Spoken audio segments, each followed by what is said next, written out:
البدع والأهواء، أهل البدع العقائدية وأهل البدع السياسية.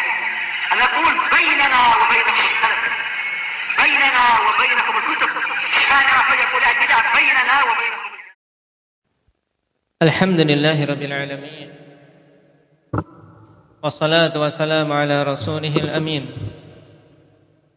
وعلى آله وأصحابه ومن تبعهم بإحسان إلى يوم الدين. أما بعد. Ikhwanil kiram rahimani wa rahimakumullah. Kita masuk pada poin yang ke-533.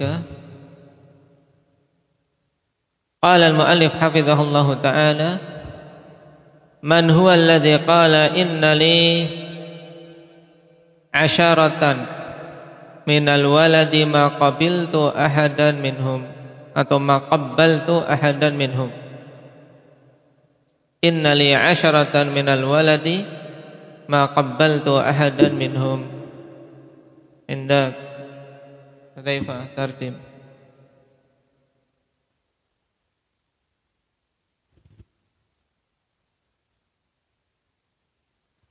Enggak perlu dari, min di sini enggak perlu diterjemahkan.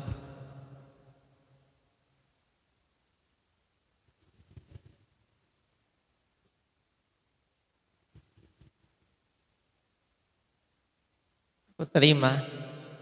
Qabbaltu qabbala yuqabbilu taqbilan. Apa? Nah, tidak ada seorang pun yang pernah aku cium di kalangan mereka. Baik. Berarti maknanya, siapa itu orang yang mengatakan sesungguhnya aku memiliki 10 anak, tidak ada satupun dari mereka yang aku pernah menciumnya. Atau dengan kata lain, aku tidak mencium salah seorang di antara mereka satupun. Jadi tidak ada dari 10 anak itu yang pernah dicium oleh sang ayah. Wal jawab Al-Aqra' ibn Habis radhiyallahu anhu.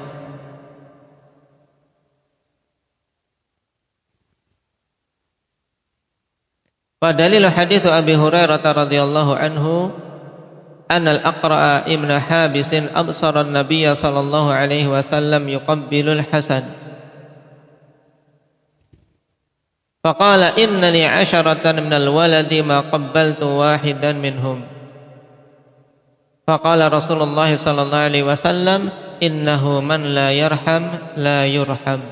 Rawahul Bukhari wa Muslim. Yarhamukallah. Dalilnya adalah hadis Abi Hurairah radhiyallahu anhu bahwasanya Aqra' ibn Habis melihat Nabi sallallahu alaihi wasallam sedang mencium Hasan. Siapa Hasan ini? Indak alif. Cucu Nabi sallallahu alaihi wasallam, putra dari Fatimah radhiyallahu anha. Maka Aqra' ibn Habis mengatakan, sungguhnya aku memiliki 10 orang anak, aku tidak mencium seorang pun di kalangan mereka, atau tidak mencium seorang pun dari mereka. 10 anak, dan tidak ada satupun yang pernah dicium oleh Aqra' ibn Habis radhiyallahu anhu. Faqala Rasulullah sallallahu alaihi wasallam innahu man la yarham la yurham. Maka kemudian Nabi sallallahu alaihi wasallam mengatakan, sungguhnya siapa saja yang tidak mengasihi maka tidak akan dikasihi. Hadis muttafaqun alaih. Di sini menunjukkan akhwani fillah bahwasanya pada sebagian orang, ketika seorang ayah mencium anak-anaknya, disangka itu merupakan sesuatu perbuatan yang menunjukkan kelemahan. Makanya Aqra' ibn Habis yang termasuk dari deretan sahabat yang akhir-akhir masuk Islam,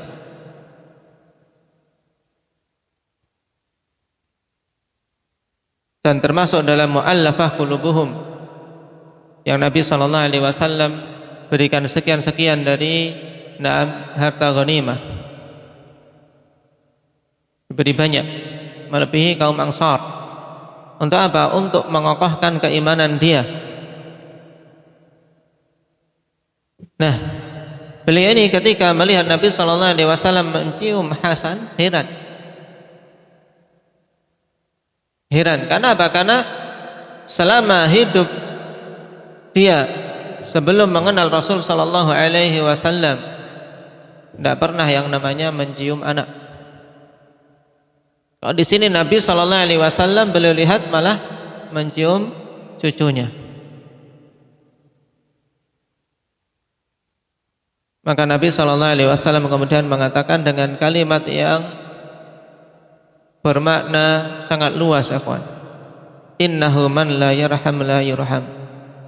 Sungguhnya siapa saja yang tidak mengasihi, yaitu tidak ada jiwa kasih sayang pada dirinya,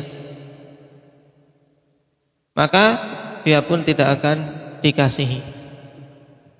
Menunjukkan bahwasanya sifat penyayang, ikhwan fillah, merupakan sifat yang penting yang hendaknya ada pada diri setiap muslim, laki-lakinya maupun perempuannya, memiliki sifat penyayang. Kenapa? Karena seorang apabila tidak ada sama sekali pada dirinya sifat penyayang, hatinya keras, tidak pernah tersentuh, tidak punya merasa kasih sama sekali terhadap yang lemah, terhadap yang kecil, maka ini merupakan alamat bahwasanya dia la yurham, tidak akan dikasihi, tidak akan disayangi oleh Allah Subhanahu wa taala. Dalam hadis yang lain, hadis yang dikenal dengan hadis musalsal bil awaliyah, bahwasanya itu adalah hadis yang pertama kali didengar oleh perawi. Ar-rahimun yarhamuhumur rahman. Irhamu man fil ardi yarhamukum man fis sama, atau yarhamakum man fis sama. Orang-orang yang penyayang, maka akan Allah Subhanahu wa taala sayangi. Maka sayangilah orang-orang yang ada di muka bumi, sehingga akan menyayangi kalian zat yang ada di langit, atau zat yang di atas langit. Sayangilah orang-orang yang ada di muka bumi, sehingga akan menyayangi kalian zat yang di atas langit.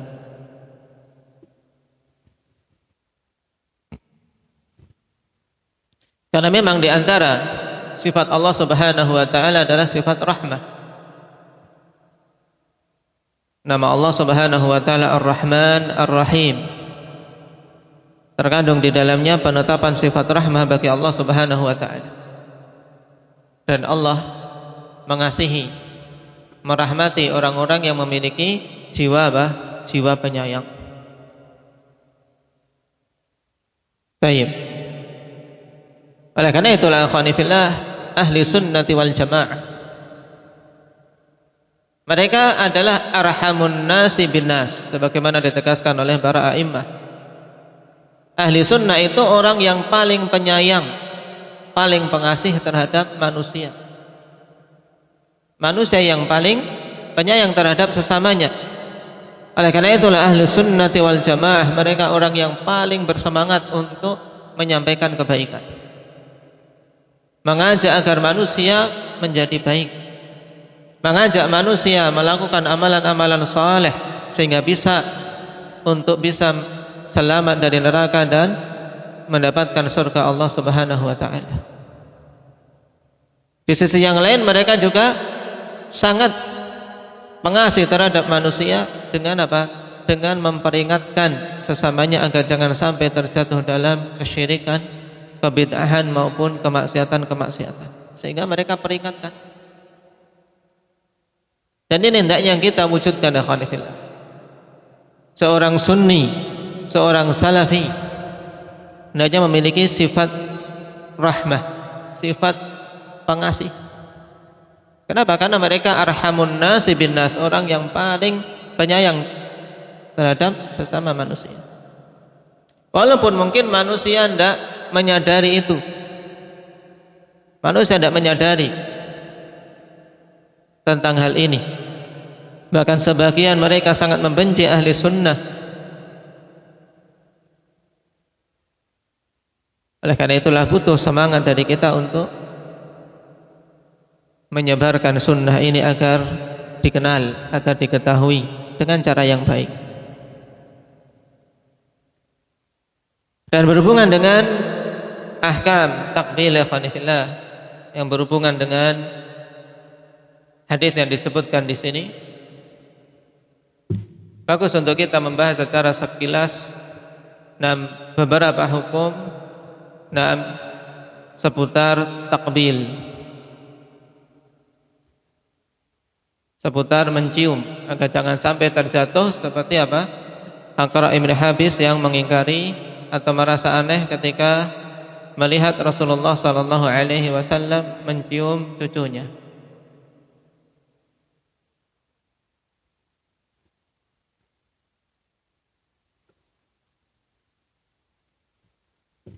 Dikatakan oleh Syekh Ibnu Utsaimin rahimahullahu taala berhubungan dengan hadis ini,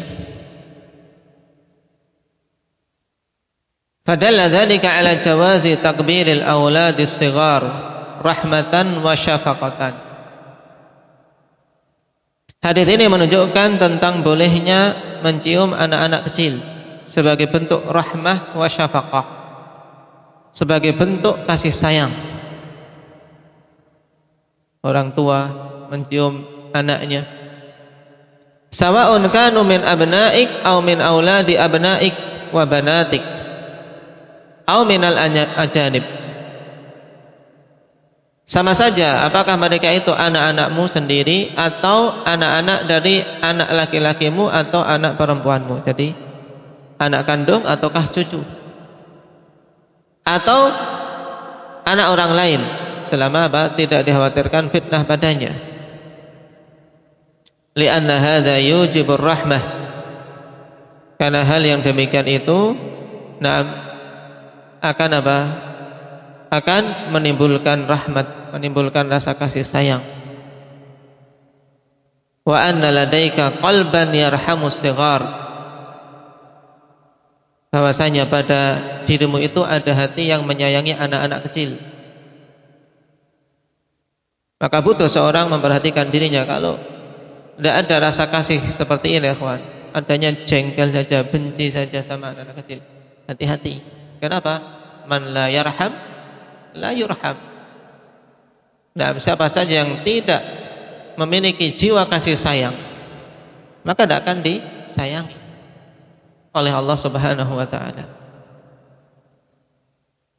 Naam. Wa kullu ma kana al-insan li ibadillahi arham kana ila rahmatillahi aqrab.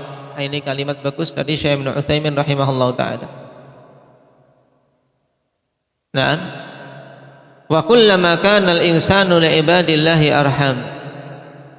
Dan kapan saja seorang itu lebih pengasih terhadap hamba-hamba Allah, kana ilallahi aqrab, maka dia itu lebih dekat kepada Allah Subhanahu wa taala. Sehingga kalau kita perhatikan para ulama, ikhwan, subhanallah, mereka orang-orang yang sangat pengasih terhadap manusia. Bahkan bukan hanya sekedar manusia, meliputi juga apa? Hewan-hewan. Makanya sampai-sampai dalam hadis apa? Hatta al-hitan fil ma', sampai-sampai ikan-ikan di sungai-sungai ikut apa? Ikut mendoakan bagi para pengajar kebaikan, para pengajar ilmu.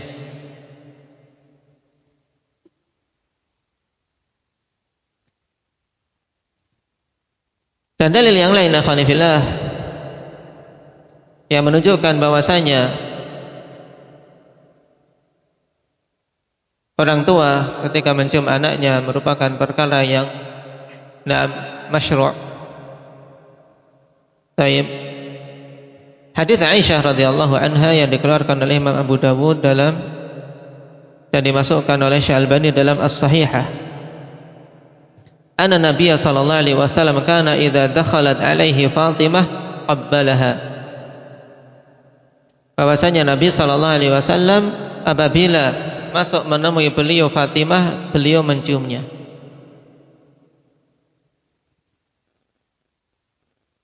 Di sini dibolehkan seorang bapak mencium putrinya walaupun sudah besar.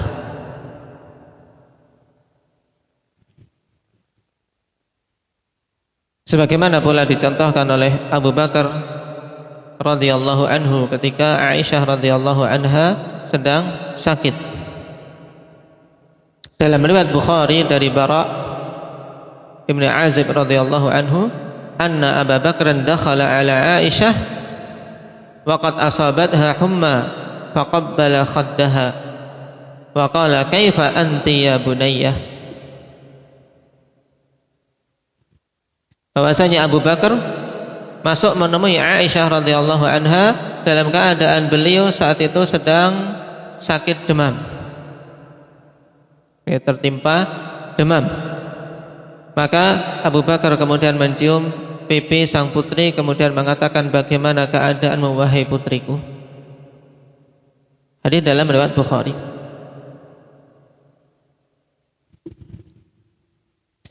Dan dalil yang menunjukkan bolehnya untuk mencium walaupun bukan anaknya sendiri, yaitu hadis Iyas ketika beliau mengatakan, ra'aitu Aba Nadrah qabbala khaddal Hasan ibni Ali. Aku melihat Abu Nadrah mencium pipi Hasan ibnu Ali radhiyallahu anhu. Dikeluarkan oleh Ibnu Abi Syaibah dengan sanad yang sahih. Cuman untuk selain anak sendiri maka ada batasan, ada kaidah apa? Selama tidak dikhawatirkan fitnah. Oleh karena itulah dikatakan oleh Syekh Ibnu Baz rahimahullahu taala, la haraja fi takbilir rajul libnatihi al-kabirah was-saghirah biduni syahwah. Tidak mengapa seseorang mencium putrinya yang sudah besar dan yang kecil dengan syarat tanpa syahwah.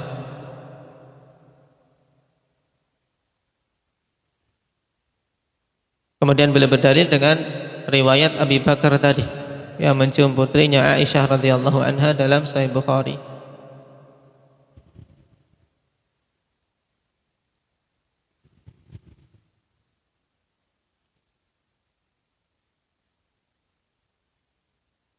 Dan di antara tempat yang datang dalil ikhwani fillah dari para salaf, mereka mencium putrinya atau mencium anak-anaknya, tadi telah kita lewati apa? Mencium di pipi. Kemudian juga mencium di kening.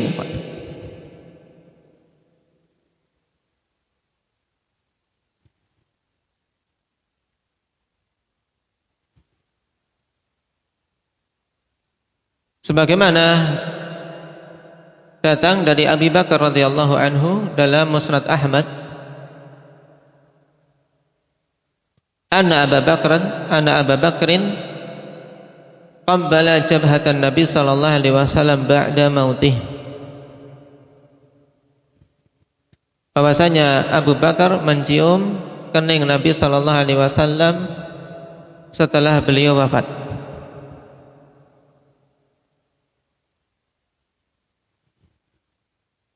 Juga diperbolehkan mencium kepala.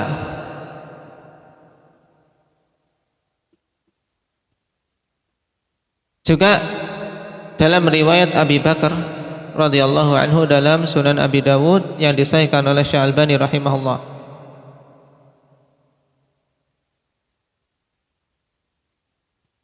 An Abi Bakrin annahu amara Aisyah radhiyallahu anha lamma nazala al-Qur'ana lamma nazala al-Qur'anu bi tabri'atiha fi qissatil ifki qala laha qumi faqabbili ra'sa Rasulillah sallallahu alaihi wasallam. Bahwasanya Abu Bakar memerintahkan kepada putrinya Aisyah tatkala turun ayat tentang apa? Tentang pembebasan beliau dari tuduhan ifk, yaitu tuduhan keji yang disebarkan oleh orang-orang munafikin bahwasanya beliau berzina. Kemudian turun beberapa ayat di surat An-Nur menunjukkan bahwasanya beliau adalah seorang wanita yang suci, ya, terbebas dari tuduhan tersebut. Maka Abu Bakar kemudian memerintahkan kepada sang putri untuk berdiri, qumi faqabbili ra'sa Rasulillah sallallahu alaihi wasallam. Berdirilah kamu, kemudian ciumlah kepala Rasulullah sallallahu alaihi wasallam.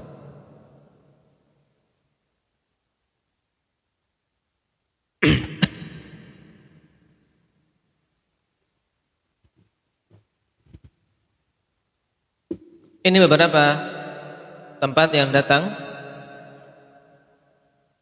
dalil dari salaf kita.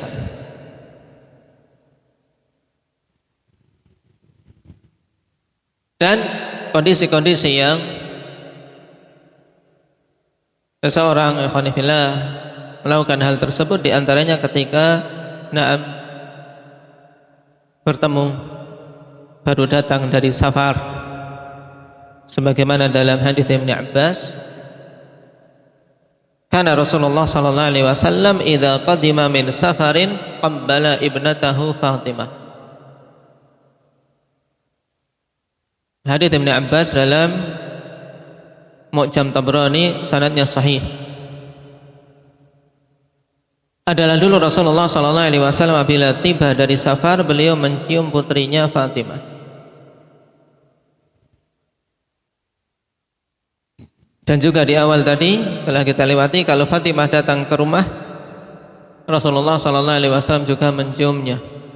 Ini menunjukkan walaupun sudah berkeluarga, menunjukkan sayangnya Rasulullah sallallahu alaihi wasallam terhadap putri-putri beliau.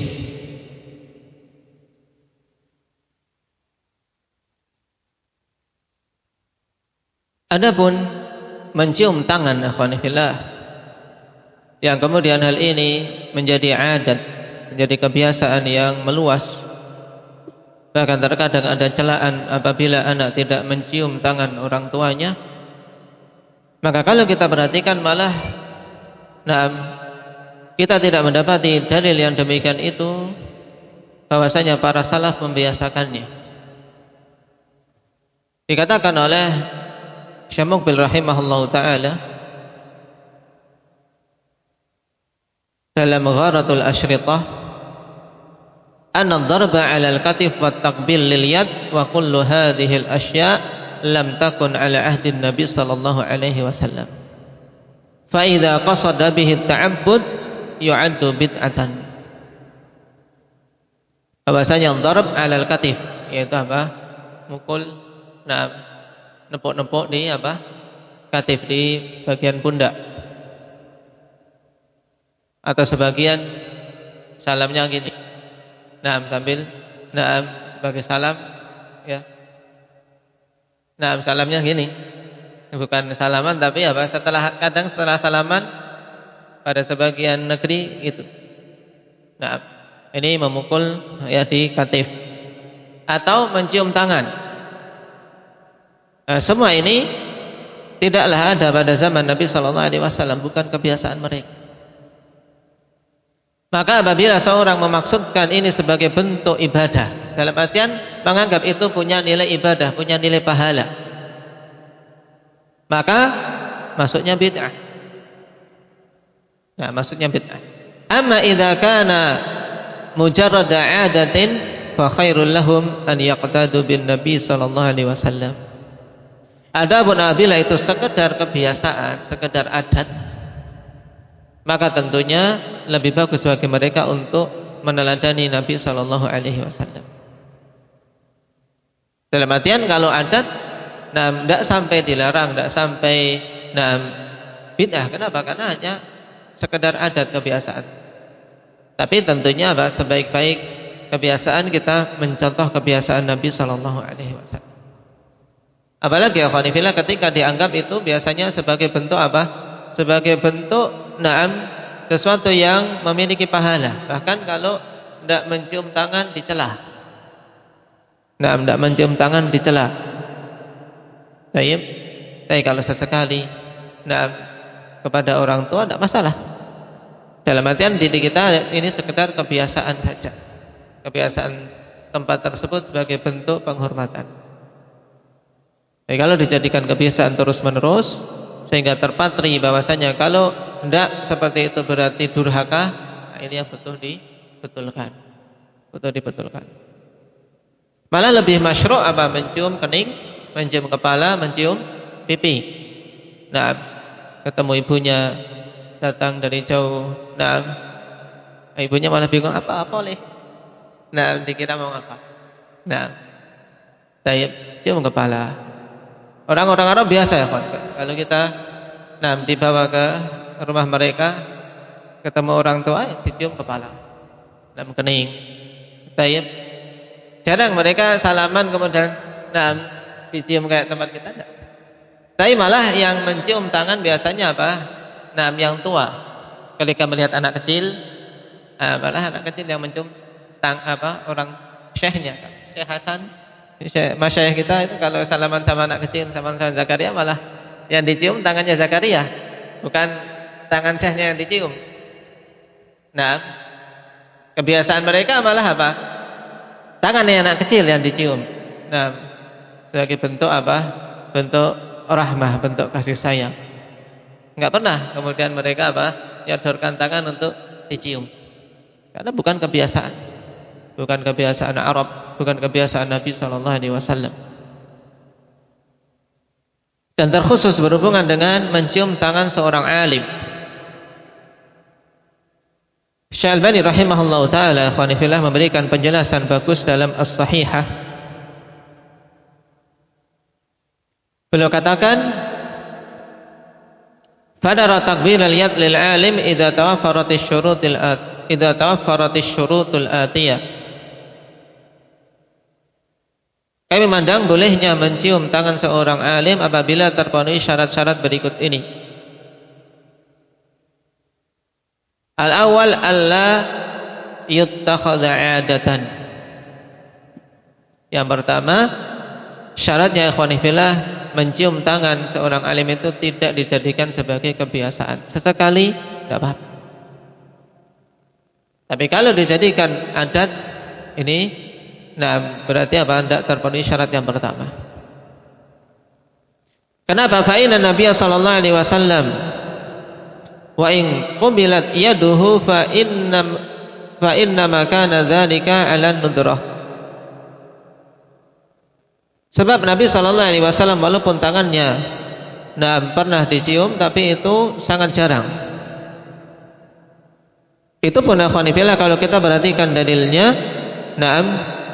telah datang memang beberapa hadis, tapi apa? Tapi pada sanadnya kedhaifan. Datang dari Ibnu Umar bahwasanya beliau mencium tangan Nabi, tapi sanadnya dhaif. Demikian pula dari Ibnu Abbas.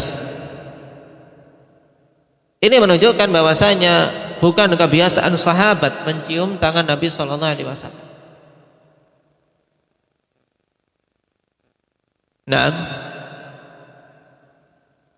Maka kata Syekh Al-Albani, wa makana kadzalika fala yajuzu an yuj'ala sunnatan mustamirratan.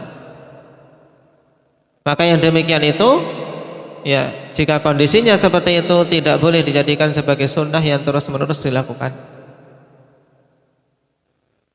Yang pertama, apa syaratnya tadi, Abah Abdul Razak?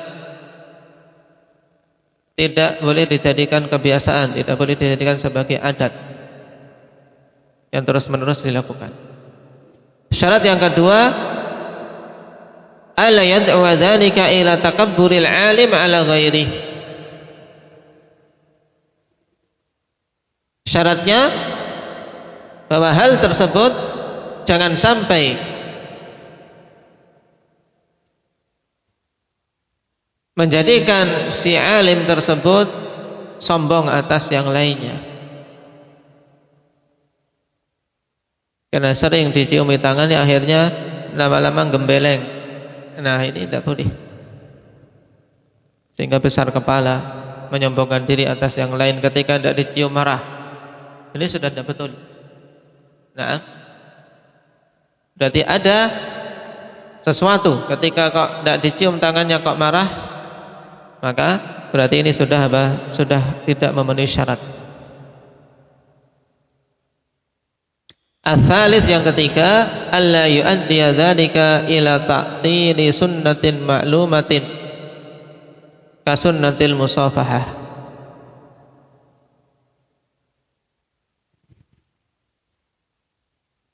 Syarat yang ketiga yaitu apa?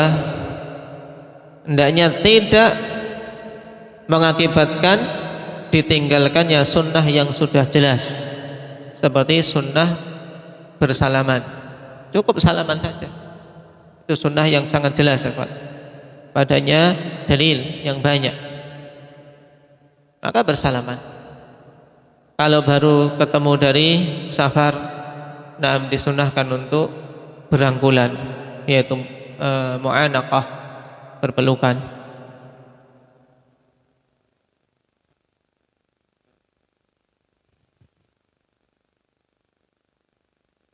Bahkan hal ini menjadi salah satu apa? Salah satu keutamaan ahlul Yaman. Karena mereka ini orang-orang yang pertama kali mendatangkan sunnah musafahah yang kemudian ditetapkan di dalam Islam. Dalam hadis Anas bin Malik radhiyallahu anhu yang dikeluarkan oleh Imam Bukhari dalam Adabul Mufrad, dimasukkan oleh Syalbani dalam As-Sahihah, Nabi SAW mengatakan, qad ja'akum ahlul Yaman wa hum awwalu man ja'a bil musafahah. Telah datang pada kalian ahlul Yaman, dan mereka itu adalah orang-orang yang pertama kali datang dengan sunnah musafahah, sunnah bersalaman. Itu orang yang pertama kali akhwanifillah mendatangkan sunnah yang bagus ini adalah ahlul Yaman.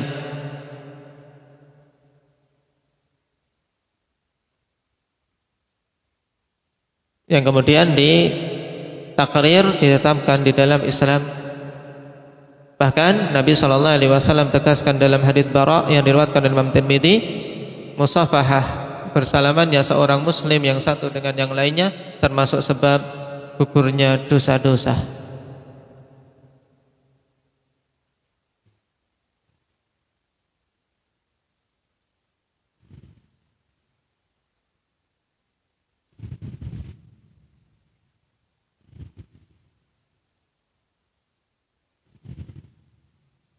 Adapun mu'anaqah maka tidak disunnahkan kecuali ketika apa? Ketika habis bertemu dari safar.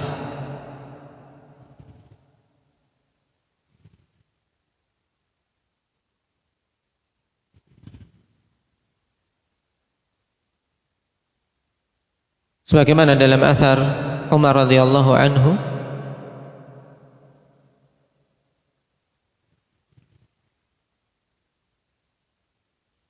juga datang dari Abi Hurairah radhiyallahu anhu,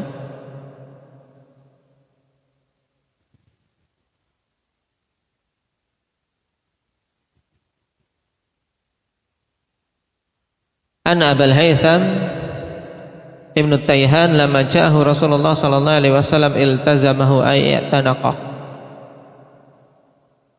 Abul Haytham ketika bertemu dengan Nabi sallallahu alaihi wasallam, tatkala Nabi sallallahu alaihi wasallam datang, beliau memeluknya. Ini dalil tentang bolehnya mu'anaqah walaupun tidak safar ikhwan, tapi jarang-jarang. Adapun yang jelas merupakan sunnah untuk apa mu'anaqah tadi. Ketika habis safar. Dalam hadis Anas radhiyallahu anhu yang disahihkan oleh Syalbani rahimahullahu taala, kana ashabun Nabi sallallahu alaihi wasallam idza talaqau tasafahu wa idza qadimu min safarin ta'anaku. Adalah dulu para sahabat Nabi sallallahu alaihi wasallam apabila mereka bertemu, mereka saling berjabat tangan, saling bersalamat. Dan apabila mereka tiba dari safar, mereka saling berpelukan. Hadis dalam Mu'jam Tabrani disahihkan oleh Syekh Albani. Ini hadis pokok ikhwani fillah dalam penetapan sunnah bersalaman dan sunnah untuk apa? Berpelukan ketika habis safar. Adapun ketika bersalaman itu dalam semua kondisi ketika bertemu. Dan tentang dibolehkannya kadang-kadang berpelukan, mungkin pada kondisi tertentu karena bahagia atau melihat saudaranya selamat atau mendapatkan kegembiraan, ikut gembira bersamanya. Ini kadang-kadang diperbolehkan walaupun tidak safar dengan dalil apa tadi? Hadis siapa? Hadis siapa Abu Zaid? Hadis kisah Umar yang bertemu Hudzaifah kemudian beliau memeluknya. Juga apa? Kisah Abul Haytham Ibnu Taihan ketika bertemu Nabi sallallahu alaihi wasallam, beliau memeluknya. Oleh karena itulah Syekhuna Yahya hafizahullah ta'ala membolehkan mu'anaqah dalam kondisi hadar, yaitu tanpa safar. Tapi tadi syaratnya apa? Ba'dul ahyan, pada sebagian kondisi.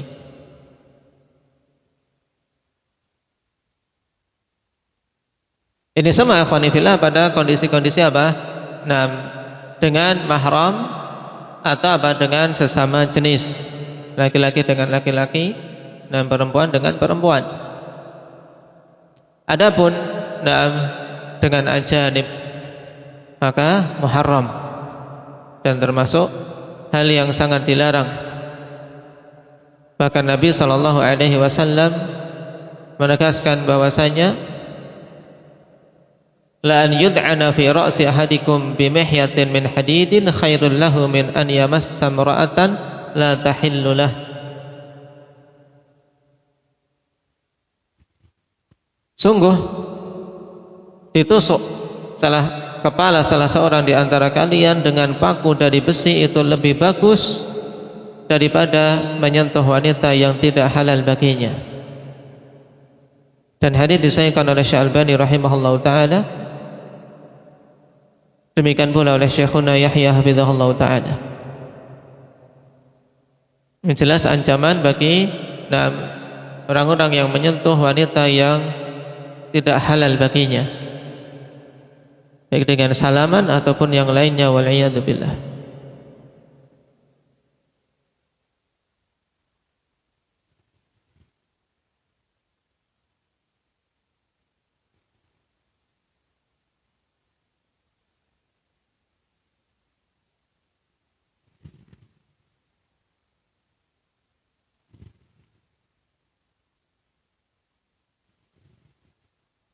Baik, barakallahu fiikum.